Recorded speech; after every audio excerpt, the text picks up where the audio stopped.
If you were a dictator, would you be a benevolent or a malevolent one? Chamath Palihapitiya, referred to as the Dictator by his close circle bestie friends, exhibits both sides. He is the guy who calls himself king of SPACs and lost millions of investor money. Is a big underperformer, an SEC investigation weighing on that stock, down more than 40% this year. The guy who doesn't give a about Uyghurs in China. Nobody cares about. Nobody cares about what's happening to the Uyghurs. Okay, you bring it up because you really care, and I think that's nice that you care. The rest of us don't care. I'm just telling you a very hard. I'm telling you personally don't care. I'm telling you a very hard, ugly truth. Okay, of all the things that I care about, yes, it is below my line. But he's also the guy who warns us about the effects of social media. We get rewarded in these short-term signals, hearts, likes, thumbs up, and we conflate that with value and we conflate it with truth. And instead what it really is fake, brittle popularity. And the guy who shamelessly calls out the entire venture capital landscape in public. Venture is basically just a bunch of soulless cowards. In this video, which is sponsored by the Daily Upside, so shout out to the Daily Upside, a free business and investing newsletter, we are going to take a look at one of my personal role models, the meteoric rise and let's call it dip of the one and only Chamath Palihapitiya and what we can learn from it. When I heard about Chamath's story a long time ago, I thought to myself, interesting. Either the guy is lucky as hell or, less probable, a godlike genius. I try some stuff, it doesn't work. I try some other stuff, it kind of works. Generally, it's kind of worked out. I always thought luck is a concept created by betas to explain their failures, so I decided to dig deeper. He was born as a Sri Lankan to Sri Lankan parents in Sri Lanka and moved to Canada at age 5. Chamath came from a modest background of poverty. As a child, he worked at Burger King to generate cash flow for the family. I would be so ashamed that I worked at Burger King. He did the math and figured this business model lacked scalability and wouldn't let him start a fund in the near future. So he decided to enroll at the University of Waterloo, studying electrical engineering. After graduating in 1999, Chamath had a short stint in derivatives trading. He summed up his experience quite eloquently. Probably the most insipid, idiotic use of my time. And the biggest thing that I realized was that bankers are like smart enough to be greedy, but not smart enough to be useful. He sent out some applications and found his way to Winamp. That is where events started taking shape that make him seem very lucky. For those of you not old enough to remember, around 3,000 years ago, Winamp was essentially a media player plus community that was used to listen to music. Here's the deal. Winamp was purchased by AOL in June 1999 for $80 million in stock and became a subsidiary of AOL. Now, today you might think of AOL as pretty unimportant company with a shitty email interface. Think again. Back then, AOL, also known as America Online, was the big swinging of big tech. They were FANG before it was cool. The easiest just got easier. It's easy to install and easy to get started. Everyone I know is on it. Email. And there he was. Chamath found himself at the center of big tech, doing exceptionally well and becoming the company's youngest vice president. To non-US residents, a VP has nothing to do with Trump or Obama. Much rather, it's a senior level executive in an organization who reports directly to the CEO. So pretty high up. But in 2005, he left AOL with a number of important learnings. The takeaway from that were two things. One, most people at most companies are really shit. And that was manifested in large degree at AOL. So I learned all the things not to do. One, and that was probably 90% of my learnings, to be quite honest with you. And then 10% was reinforcing some things that I learned at Winamp, which is really about core product value and what it means to sort of create a real connection with someone. AOL provided him with a prestigious company brand name on his CV that he could leverage for his next career steps. We don't know if Chamath made significant money exiting AOL, but it doesn't matter anyways, as any amount of money he made so far couldn't compare to what he would make next. But before we talk about how Chamath became a billionaire overnight, I want to thank the Daily Upside for partnering with me on this video. Essentially, they are a bit like Kevin John videos, but in the form of a newsletter. Why? The Daily Upside is a free business and investing newsletter that over 250,000 people subscribe to. And instead of pushing clickbait, financial headlines and biased coverage that traditional outlets have gotten used to, the Daily Upside provides insights that are actually actionable. Every weekday they deliver a morning brief followed by more detailed stories that cover anywhere from the state of Wall Street to corporate M&A. The Daily Upside was founded by a team of former investment bankers, which is an industry we do like on this channel.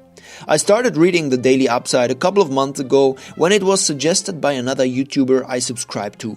And the emails are an enjoyable read when you have some downtime in between tasks. Click the link in my bio and join the 250,000 other people that read the Daily Upside every morning. It's free, and if you don't love it, you can always unsubscribe. Before making his big move, Chamath joined Mayfield Fund, back then a firm comparable in status to Sequoia or Andreessen Horowitz. They are still around today, but nobody really gives a damn outside of a small circle of OGs.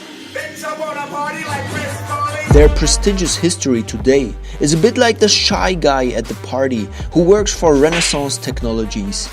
If only they knew that you are working for the most successful hedge fund that averaged a 71.8% annual return before fees from 1994 through 2014. Yeah, but they don't know. And you're staying a virgin for now. But it gets much better. Chamath was still on a lucky strike. His spider senses told him that Mayfield might not be the thing to get him on top of the world effectively. So my entire goal now is to be in a position to aggregate enough of the capital of the world to then reallocate it against my worldview. So he decided to join a small and upcoming 1-year-old startup. Facebook. God damn! At Facebook, Chamath focused on 3 things. Maintaining his relationship with Mark Zuckerberg, whom he knew from an AOL deal. Fostering user growth by leading an internal growth team. And making his subordinates cry. Sigma move. And what a Sigma he was. Under his charge, Facebook's monthly user count grew by more than 150-fold. From 5.5 million in 2005 to 845 million by the end of 2011. Funnily enough, later he accused the social media platform of ripping apart society. The short-term dopamine-driven feedback loops that we have created are destroying how society works. He also pioneered one of the nowadays most prestigious career positions in startups and tech. Growth. Most people, when they think about growth, they think it's this convoluted thing where you're trying to generate these, extra normal behaviors in people. And that's not what it's about. What it's about is a very simple, elegant understanding of product value and consumer behavior. The genius was that Chamath and his team managed to condense the secret for Facebook's success and the reason people love to use and come back to Facebook into one single formula. After all the testing, all the iterating, all of this stuff, you know what the single biggest thing we realized? Get any individual to 7 friends in 10 days. And what was the reward? After Facebook went public in 2012, Palihapitiya's equity in the company was estimated to be worth close to, wait for it, $1 billion. Talk about securing the bag. I want the money. It turns out that Chamath chose the right jobs exactly at the right time 2 times and took advantage of the career path that is most likely to make you a multi-millionaire statistically, which I might make a video about in the future. Joining a future unicorn. But Chamath was not done. He still had much bigger fish to fry. I want to be this mega compounder swashbuckling around trying to do really cool shit in the world. In 2011, he left Facebook and started his own fund, Social Capital, with his then wife. But here is where the meteor changed its trajectory, and things started getting difficult. Suppose you have a net worth of around 1 billion. What do? You want to invest and grow it, but investing with all your own money is risky. So, you raise a fund. You put some of your own money into it as a proof that you have skin in the game. And you raise a shit ton of money more by external investors. In 2011, Chamath did just that with social capital. Through the fund, he invested in a number of companies, including Yammer by his bestie buddy David Sachs, an absolutely based SaaS investor, Slack, and Box. As of 2015, the fund had more than 1.1 billion in total assets, most of which came from external investors, so-called LPs. The fund was supposed to do a couple of things differently. What I would like us to evolve to is something that looks more akin to, Berkshire Hathaway and the Peace Corps. Essentially, the whole thing collapsed. Most of the partners, the most important leadership of the fund, left the firm. Why is not completely clear, but supposedly Chamath wanted to run social capital exactly like he wanted to, which was different from the initial mission that most of his partners signed up to. I think Chamath is kind of the master of his own domain. Yeah. So he's like, this is what I want to do. Yeah. And so he wanted to do something else. Yeah, and that's I think we all respect him for that, actually. Yeah. Right? So you guys are on speaking terms, you're friendly. It's not a disaster. I mean, it's not perfect. It's not perfect. Right. Also, he came right out of a divorce and was supposedly spending a bit too much quality time with his newfound love in Italy. Not returning phone calls and canceling a lot of investor meetings last minute. How hard do you work? Like how much do you work? I mean, it's pretty brutal. Right now, we're in a really intense period. Today, Chamath manages social capital as an independent technology holding with his own money, essentially a family office. He employs a very long-term view and wants social capital to be similar to Berkshire Hathaway, which owns businesses and holds billion-dollar stakes in companies like Apple and Coca-Cola, which also means we have not seen any major game changers or big moves from social capital in the past years. Except for his SPACs. SPACs are blank check companies which raise a bunch of cash, go public and then merge with companies they buy. This series of steps allows a private firm to go public without the strenuous work of all the due diligence that goes along with a traditional IPO. Less due diligence. What could go wrong? Chamath participated in a total of 14 SPACs in the past years, which led to some people calling him the king of SPACs. There's two minor details you should know about his SPACs. Firstly, the performance has been quite bad. For example, let's take a look at 4 of his recent deals. Chamath Palihapitiya's 4 blockbuster SPAC mergers have tumbled 32% this year as investors ditch flashy growth stocks. Is a big underperformer, an SEC investigation weighing on that stock, down more than 40% this year. And yes, you heard that right. One of his companies was under investigation by the SEC. In early February, when GameStop was still going on, one of Chamath's most hyped spikes was given notice of an SEC investigation, as well as probes by the Justice Department for possible fraudulent business behavior. This led to many retail investors losing trust and money, while Palihapitiya made $408 million from the promotes of his 2 SPAC deals last year, according to SPAC research data. Here is a very awkward exchange about how much money he made on one of his most controversial SPACs, Clover Health. 5 or 6% of the business, that's it. Yeah. Now, from my perspective, I think that's a wonderful... Go ahead. Go ahead. No, I just think what I'm trying to get across is like... There's no warrants. There's no warrants or other preferreds that would get you to a higher percentage of the company? Again, this is all on a fully loaded basis. So, a Harvard study points out all the issues related to SPACs, most of which are being borne by the retail investors, while the so-called sponsors like Chamath get a sizable stake in the company for free.